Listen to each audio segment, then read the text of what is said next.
നാട്ടിൽ നിന്ന് വെക്കേഷൻ കണ്ടു വരികയാണ്. ടിക്കറ്റിനൊക്കെ ഭയങ്കര ഫെയർ. ഇപ്രാവശ്യം ഒരു പരീക്ഷണം നടത്തി ബോംബെ വഴിക്ക് വരാം, അതായത് മുംബൈ എയർപോർട്ട് വഴി ആകാശ് എയറിന്.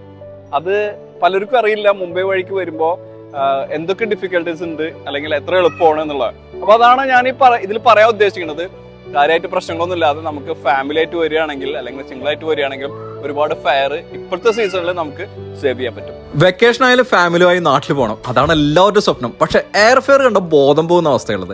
അങ്ങനെയുള്ളവർക്ക് ഇതാ ഈ വീഡിയോ സേവ് ചെയ്ത് വെച്ചോ, ഷെയർ ചെയ്തും കൊടുത്തോ. കണക്ഷൻ ഫ്ലൈറ്റിന് എങ്ങനെ നാട്ടിൽ പോയിട്ട് തിരിച്ചു വരാം, അതും less fare. Travelling from Cochin to Abu Dhabi via Mumbai, ഇതായിരുന്നു നമ്മളെ ഫസ്റ്റ് ഫ്ലൈറ്റ്. ലാസ്റ്റ് ഇയർ ഓഗസ്റ്റിൽ 1100 ദിറംസ് ഉണ്ടായിരുന്ന സ്ഥലത്ത് 550 ദിറംസിനാണ് എനിക്ക് കണക്ഷൻ ഫ്ലൈറ്റ്. അതായത് 5 പാസഞ്ചേഴ്സിന് 2800 ദിറംസിന് താഴെ, including 30 kg baggage. Cochin domestic എയർപോർട്ടിൽ നിന്ന് ഫുൾ ബാഗേജ് ചെക്കിംഗ് കഴിഞ്ഞ് നമുക്കുള്ള കംപ്ലീറ്റ് ബോർഡിംഗ് പാസ് കിട്ടുന്നത്. അതിനുശേഷം മുംബൈ ഡൊമസ്റ്റിക് എയർപോർട്ടിൽ നമ്മൾ ഫസ്റ്റ് അറൈവൽ. അവിടെ നിന്ന് ഒരു 10 minutes നമുക്ക് ഷട്ടിൽ സർവീസ് ഉണ്ട്, അതും ഫ്രീ ആണ്. അവിടെ നിന്ന് നമ്മൾ ഇന്റർനാഷണൽ ടെർമിനലിലേക്ക് നമ്മൾ കൊണ്ടുപോകും. അവിടെ നിന്ന് വേറെ ചെക്കിങ്ങിൻ്റെ ഒന്നിൻ്റെ ആവശ്യമില്ല, ബാഗേജ് എടുക്കേണ്ട ആവശ്യമില്ല.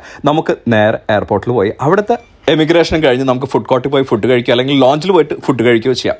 4 hours ലെയറിനുള്ളിൽ നമ്മുടെ ഇന്റർനാഷണൽ ടെർമിനൽ ആകാശ് എയറിനുള്ളിൽ നമ്മൾ ബോർഡിംഗ്. ബ്രാൻഡ് ന്യൂ ബഡ്ജറ്റ് എയർലൈൻസിന്റെ എല്ലാ ഫീച്ചേഴ്സും അതിലുണ്ടായിരുന്നു. ചാർജിംഗ് പോർട്ടും മൊബൈൽ വെക്കാനുള്ള ഹോൾഡറും, അതേപോലെ തന്നെ നല്ല ലെഗ് സ്പേസും. സെപ്പറേറ്റ് പേയ്മെന്റ് കൊടുത്തിട്ടുള്ള ഫുഡ് നമുക്ക് ഓർഡർ ചെയ്യാം. അതേപോലെ തന്നെ ഒരു പ്ലസന്റ് ഫ്ലൈറ്റ്. അതും കഴിഞ്ഞ് ധാരാവിയൊക്കെ കഴിഞ്ഞ് നമ്മൾ അബുദാബി എയർപോർട്ടിൽ, സായിദ് ഇന്റർനാഷണൽ എയർപോർട്ടിലെത്തി നമ്മൾ കൊച്ചിയിൽ ഡ്രോപ്പ് ചെയ്തിട്ടുള്ള ലഗേജ് എടുത്തു. I am expecting another question, how we can travel from UAE to India വയ കണക്ഷൻ ഫ്ലൈറ്റ്. ഇന്ത്യൻ എയർലൈൻസിന്റെ നിയമപ്രകാരം ഫസ്റ്റ് ഡെസ്റ്റിനേഷനിൽ ചെക്ക് ഇൻ കഴിഞ്ഞ് ലഗേജ് എടുക്കണം. അവിടെ നിന്ന് നമ്മൾ ഡൊമസ്റ്റിക് എയർപോർട്ടിലേക്ക് നമ്മൾ പോയിട്ട് വീണ്ടും ചെക്ക് ഇൻ ചെയ്തിട്ട് ലഗേജ് ഡ്രോപ്പ് ചെയ്യണം. എന്നിട്ടാണ് നമ്മുടെ ഡെസ്റ്റിനേഷൻ, അതായത് കൊച്ചിനാണെങ്കിൽ കൊച്ചിയിൽ നമുക്ക് ലഗേജ് എടുക്കാൻ പറ്റും. ബാക്കി എല്ലാ പ്രൊസീജിയറും സെയിം ആണ്. ഇനി ഇന്ത്യൻ ബേസ് അല്ലാത്ത എയർലൈൻസ് കണക്ഷൻ ഫ്ലൈറ്റ് ആണെങ്കിൽ എല്ലാ ലഗേജും അവർ തന്നെ ഹാൻഡിൽ ചെയ്യുന്നതാണ്. Thank you so much.